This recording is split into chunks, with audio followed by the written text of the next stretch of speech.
So we make these boxes of cereal. We think maybe this could be the solution to us not having any money or any traffic. We still believed in Airbnb, but we had no traffic, and we thought if we can make like 100,000 boxes of these and sell them for $2 a box, that would be able to fund our company. We had this thing we knew people wanted. They didn't want the website, but they wanted the cereal.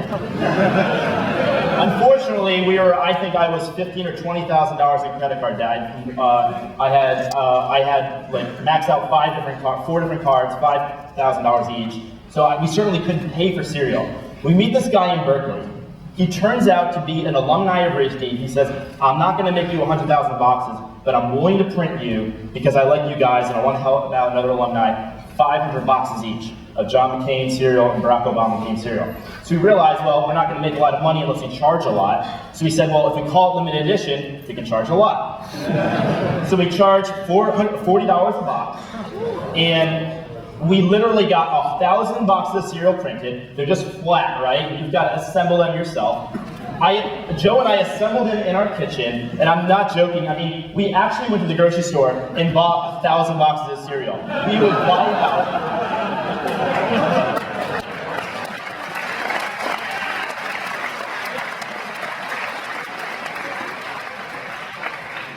We would buy out the entire aisle. I mean, the entire store at this point knew us by first name. We'd go to the cashier. And the best part wasn't just the look she would give us. It was the person behind me a lot. And I'm just like, well, I just love honey at that.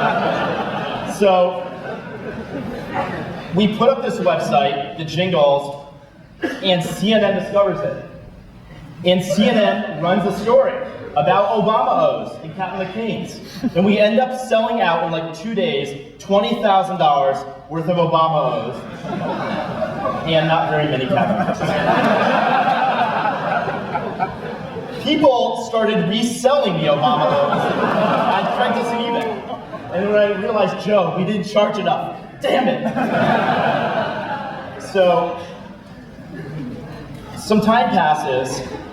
We pay off our debt, but our website still has no traffic.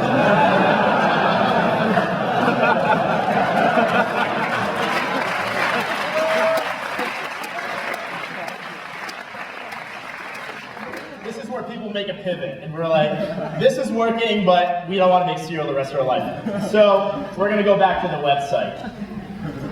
We're running out of money again, and this is a low point for me. I'm just going to make a confession, because I haven't really talked about this before. We're in our kitchen. We had no money. We had no food. And I wake up one morning, and I go into the kitchen, and I have no food. I have no money. And I'm like, what am I going to do? I have to eat. Well, luckily, we didn't sell that many Captain McCain's. So, for 2 or 3 months, we lived off Captain McCain's.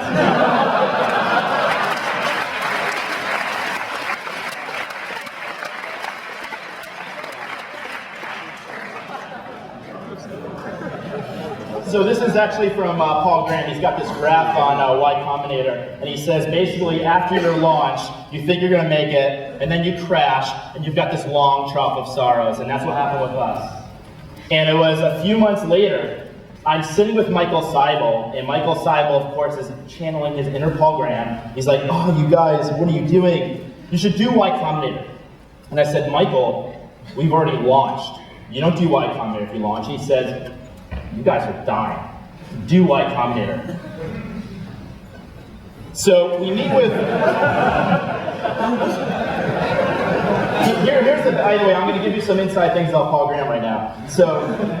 So we meet with Paul Graham, and I don't know how much he liked the concept at first, but he liked us. And I don't know if he would like us... He liked us for a very specific reason.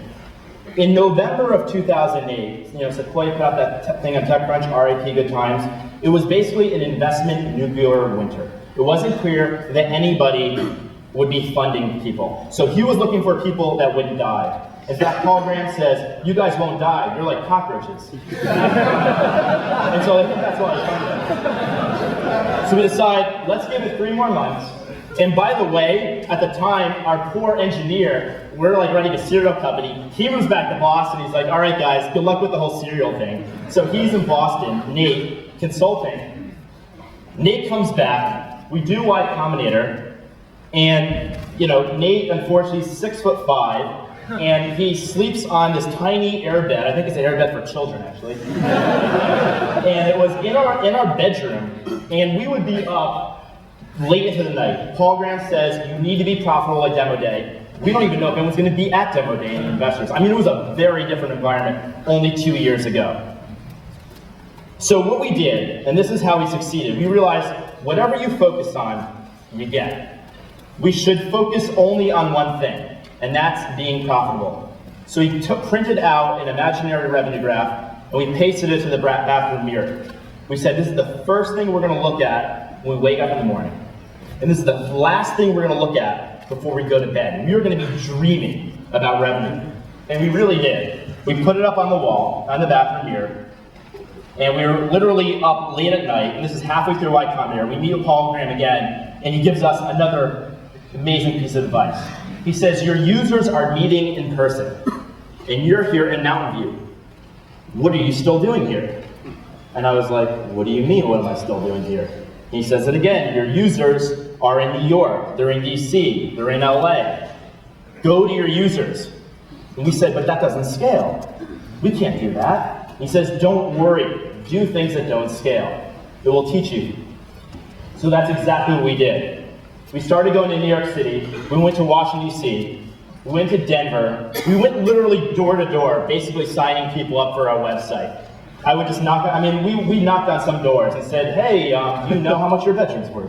Not really, but we basically were saying things like that. We'd be in coffee shops, in conversations, and I just want to point out this listing right here. What's notable is before this, we were a marketplace for people to list their bedrooms on our website. And this guy, David, basically changed our business forever. Do you know who David is? He looks kind of like a musician, doesn't he? So David is Barry Manilow's drummer. Barry Manilow's drummer forever changed our business when he decided that he was going to rent his entire apartment on his website while he was on tour with Barry.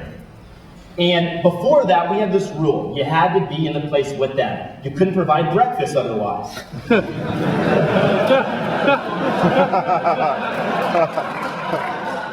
Seems so silly now, I know. And this opened up a whole new market. But how did we know? Because we met him. I had no idea until I find out, and by the way, it was amazing when I get a call a couple of weeks later. He's backstage on tour. I hear, Barry, Barry, and he's complaining to me that he can't log into his account. I just thought this was amazing. So this was our 5th launch on demo day, and we started getting what Paul Graham calls your wiggles of hope. And we finally reached profitability, ramen profitable. But we looked at that graph every day, and we hit it a couple weeks early. And over the next couple months, people started listing their places all over the world. And today, we're actually in 8,200 cities in 166 countries. And the traffic, I only show the traffic, but everything has been taking off, but very recently, only the last basically 3, 4, 5 months.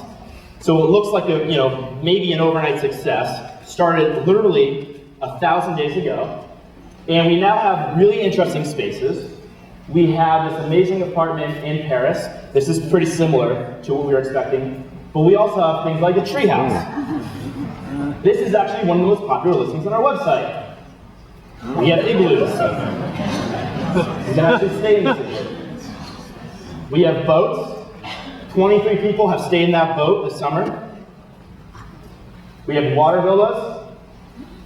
We have castles.